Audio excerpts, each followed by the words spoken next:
güçlü gelmen.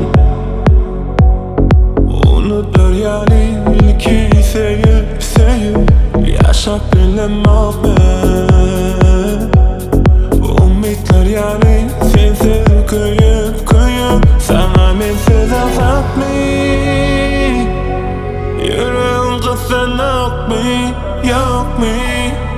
Günlerim hasretli ya da eğen bari yok mu? Günüm gecenem soğuk var ya yüreğim dolu seninle kol gitmeyelim son. Benim yok sende onu yeah.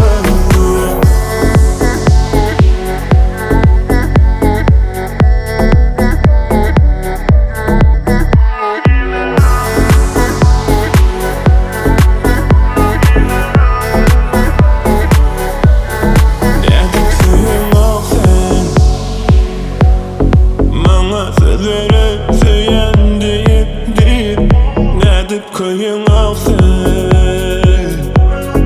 Başkaları yerin koyup sana mensiz azap mı?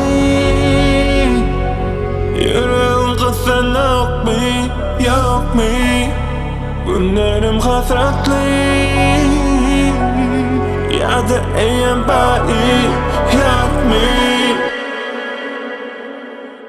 Günüm gecenem soğuk